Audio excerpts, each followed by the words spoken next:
Oi, pessoal. Eu sou Érico San Juan e este é o Ilustre Podcast.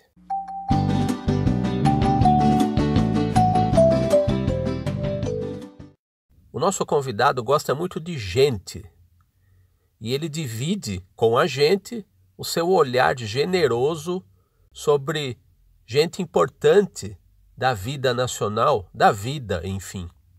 Ele é o Paulo Vitali, historiador pela USP, ex-editor de fotografia de veículos importantes da imprensa e autor de livros e de ensaios cheios de gente bacana, de gente que faz diferença na vida da gente. Vamos lá para mais um episódio do Ilustre Podcast.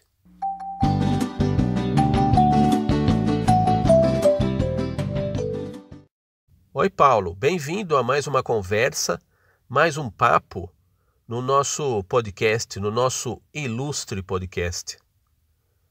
Vamos começar a nossa conversa falando do seu começo de vida e do começo do seu interesse na fotografia. Quando você era mais criancinha, você já tinha consciência de que a fotografia poderia ser algo determinante na sua vida? Como é que começou o despertar? Quando que despertou o seu interesse nessa área? Ele veio na infância, veio depois? Como é que foi? Olá, Érico, tudo bem? Puxa, antes de tudo, muito obrigado pelo convite. É um prazer ouvir sua voz de novo. Você que já esteve no meu estúdio, já fiz um retrato seu num projeto que acho que a gente deve abordar mais para frente aí na nossa conversa hoje. E o meu contato de infância com o mundo das artes, vamos dizer assim, por parte de pai, era totalmente auditivo, vamos dizer assim. Meu pai era um aficionado de música clássica, ouvia 3, 4 horas por dia, a vida inteira, música clássica. E quando eu penso em infância, eu ouço alguma sinfonia, vamos dizer assim. E por parte de mãe, era o mundo visual. Minha mãe é uma professora que, nas horas vagas, tinha uma forte presença, vamos dizer assim, no, nos afazeres artísticos, que era muito comum também. Eu acho que para a geração dela, ela fazia aula de pintura, de crochê, fazia tapetes e produzia quadros compulsivamente, vamos dizer assim. E como eu sou filho único, ela me levava junto para as aulas de pintura e, e eu pegava minha telinha e tive aula de desenho muito tempo, tive aula de pintura anos, com a professora Leda, eu lembro até hoje. Eram várias senhoras. Naquela época, na verdade, eu sou mais velho do que minha mãe era quando fazia aula com ela, mas para minha ótica eram todas senhoras. E pintavam quadros e eu passei alguns anos com uma criança no meio de várias senhoras que pintavam quadros 2 vezes por semana, 3 horas por sessão. E isso acho que ficou impregnado na minha formação, vamos dizer assim. E também a frustração de ser um péssimo desenhista, eu não tenho traço, eu não consigo conceber perspectivas corretamente, não nasci para isso. Talvez a fotografia tenha sido um ajuste de contas nesse meu desejo, vamos dizer assim, de elaborar alguma coisa visualmente. E a minha primeira paixão, vamos dizer assim, visual, foi o cinema. Talvez eu tenha caído na fotografia através do cinema, que foi uma paixão de adolescente, vamos dizer assim, que permanece até hoje, mas é um pouco de como eu comecei. Paulo, no seu currículo vital consta a sua formação como historiador pela USP. Em que momento se entrelaçam, se cruzam, se complementam ou até se fundem essas duas formações aí, profissional e acadêmica, como historiador e como fotógrafo? A formação em ciências humanas, eu acho que ela é uma base para você exercitar qualquer atividade. Eu já estava no terceiro ano de História e eu descobri que eu teria total inaptidão para lecionar ou para seguir carreira acadêmica. Eu não queria passar minha vida mergulhado nos afazeres que um professor ou que um acadêmico tem uma carga de leitura muito grande e um contato indireto com a realidade, vamos dizer assim. Eu sou mais mundano. E talvez isso tenha me levado a uma militância do movimento estudantil na USP, e uma colega de movimento estudantil, a Mônica Zaratini, fotógrafa, já na época já era freelancer de jornais e tal, e eu peguei um pouco a carona dela. Ela me apresentou no jornal de bairro, eu fiz alguns jornais de bairro durante um ano, depois eu comecei a fazer uns plantões policiais no Diário Popular, depois eu comecei a fazer uns freelancers no Estadão, fui contratado, quando eu olhei eu era um fotógrafo contratado do Estadão, com 20 e poucos anos, ainda na faculdade, e tive que fazer uma salada, vamos dizer assim, dessa minha formação com a nova profissão. Eu virei fotógrafo do Estadão sem nunca ter estudado fotografia propriamente. Foi um ajuste de contas que eu tive que fazer depois de ter sido editor do Estadão, alguns anos, 7 anos depois. Eu larguei tudo e fui estudar fotografia nos Estados Unidos para realmente ter uma educação mais formal na fotografia. Mas acho que a história não perdeu ninguém, e a fotografia ganhou um fotógrafo com uma formação em ciências humanas, o que me deu alguma vantagem competitiva, vamos dizer assim, para lidar com gente, em revistas, em contextos históricos, em avaliação de conjunturas do nosso dia a dia. Então acho que a história realmente moldou minha cabeça, é, e foi muito importante na elaboração do meu trabalho. Você trabalhou, Paulo, em veículos importantes, veículos, eu diria até fundamentais para a vida nacional, né? A revista Veja, a Época e o jornal Estado de São Paulo, o Estadão. Conta para nós como é que se deu a entrada nesses veículos, de que forma você acredita que deu a sua contribuição aí para a área da fotografia, trabalhando em veículos tão distintos, tão diversos, né? Até em questão de velocidade e frequência e periodicidade, né? Que é a revista semanal e o jornal diário. Essa diferenciação entre jornal e revista, é, que hoje em dia são praticamente coisas do passado, vamos dizer assim, mas que reinaram aí durante décadas, né? Tem uma máxima que os jornais narram o que aconteceu e as revistas interpretam o que aconteceu. Isso na fotografia também implicava em leituras e linguagens diferentes, né? O jornal era mais imediatista, com flagrantes, e a revista ia muito para o lado de fotografia mais pensada, concebida, que buscasse a síntese, ou de portrés produzidos também, que eram mais frequentes em jornais. E essa linha de retrato sempre foi um pouquinho a minha paixão, vamos dizer assim, onde eu me sentia mais seguro. Existe uma contradição nisso, na verdade, porque eu sou extremamente tímido no contato pessoal, e eu acho que a fotografia é como se fosse uma capa super protetora, um escudo que me permitia me aproximar das pessoas com uma certa segurança, entendeu? Porque o fotógrafo, na verdade, isso me disse uma vez o Fernando Henrique Cardoso fazendo um retrato dele, que a única pessoa que manda, o único profissional que mandava em qualquer pessoa era o fotógrafo. Pode ser por 5 minutos, 10 segundos, meia hora, mas ele brincava enquanto eu pedia para ele levantar, sentar, cruzar a perna e tal. Você comanda a situação, né, na elaboração de um retrato. Eu acho que essa diferenciação hoje em dia não é mais tão presente, né? Mas as linguagens sim, porque você tem a linguagem documental e se tem fotografias com outras embocaduras, né? Com pensatas, com conceitos diferentes, e assim vai. Sobre a minha descoberta ou a relevância das coisas, eu aprendi muito cedo o poder que o fotojornalismo tem quando eu me deparei, logo no começo da minha carreira, com talvez o personagem mais icônico que eu tenha fotografado, que é o Nelson Mandela. E eu pensei assim, puxa, que outra profissão me colocaria de frente a frente com os homens do meu tempo, né? E isso me marcou muito. E de lá para cá foram muitos chefes de Estado, muitas pessoas incríveis e anônimas e famosas, tal, que eu acho que a fotografia colocou na minha frente, assim, como se fosse um presente, né? Que é um alimento para mim. E chegamos aos seus livros, aos seus ensaios, que eu acredito que sejam a cereja do bolo, os cartões de visita de um fotógrafo, né? Fala dos seus livros e dos seus ensaios que você tem divulgado pelas suas redes sociais, projetos todos, né?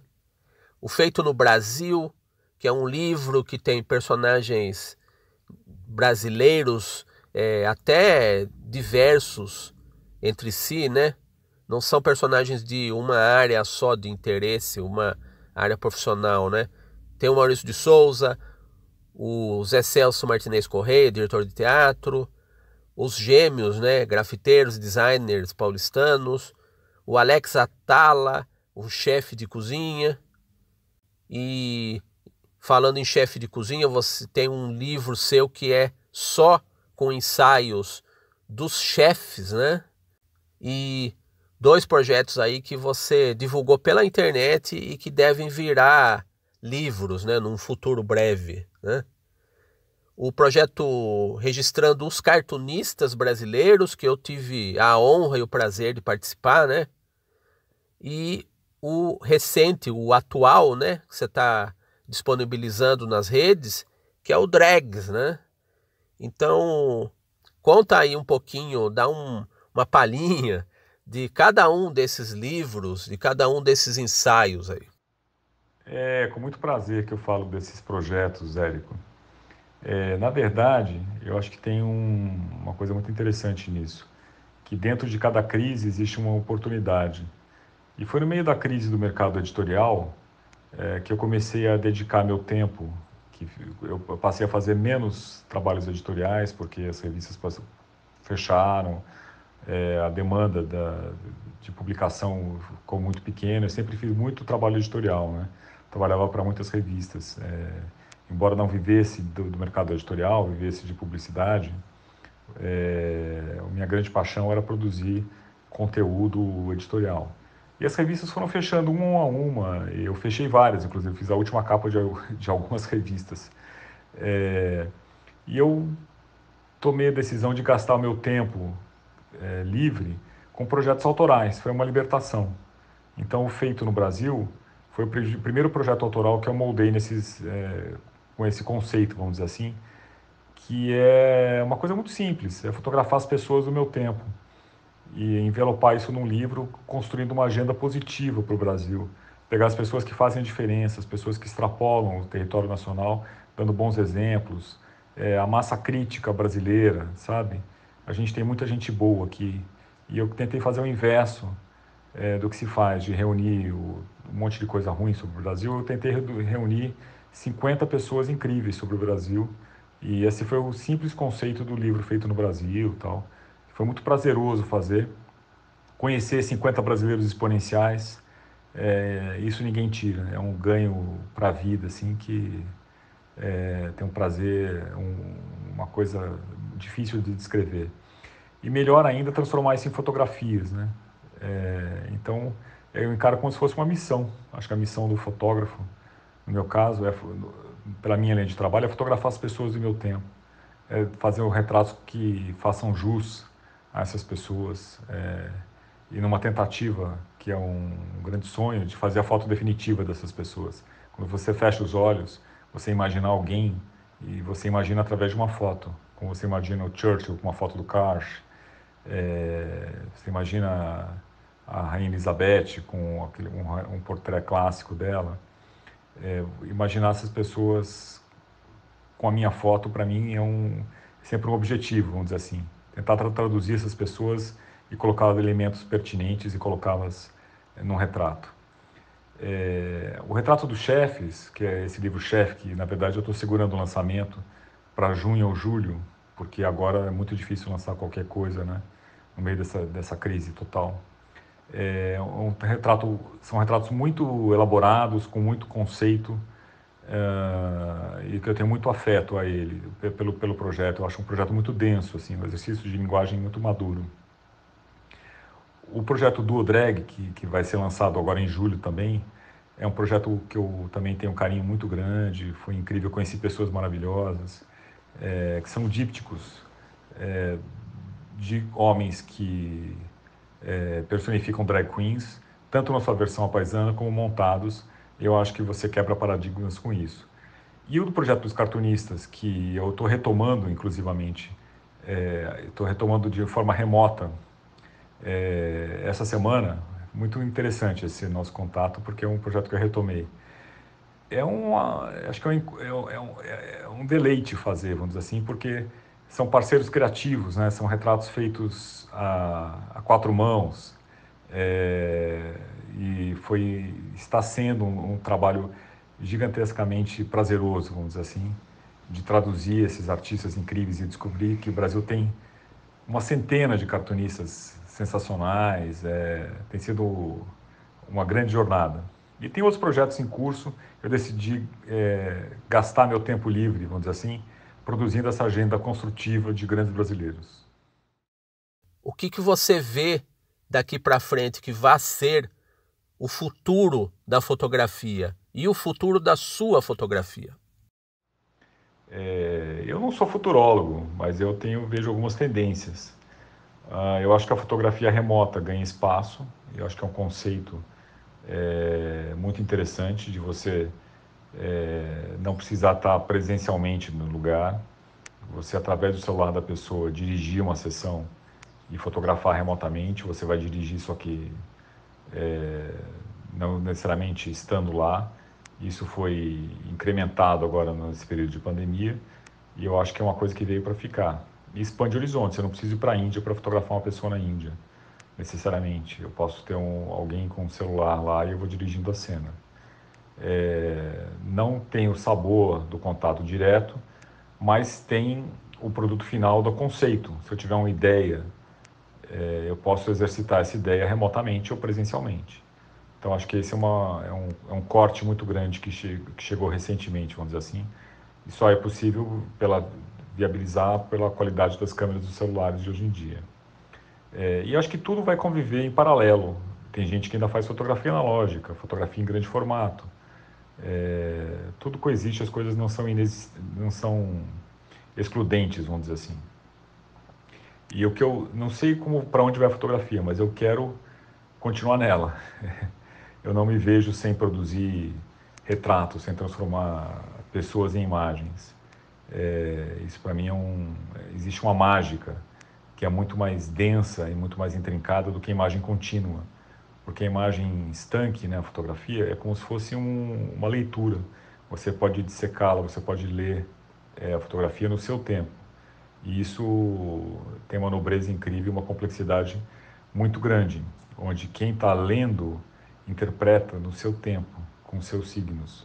Essa é a magia da fotografia, que eu acho que não vai se perder. Paulo, queria te agradecer muito, queria te agradecer imensamente pela gentileza, pela disponibilidade em atender ao nosso ilustre podcast. Eu quero agradecer imensamente o seu convite. É uma honra participar e falar aqui no lugar onde pessoas tão talentosas falaram e falarão.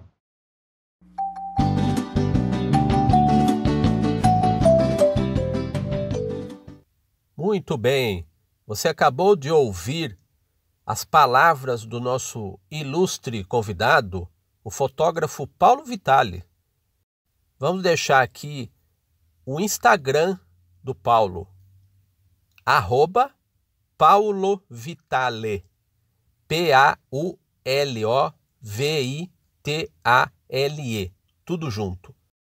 Eu sou Érico San Juan e este é o Ilustre Podcast.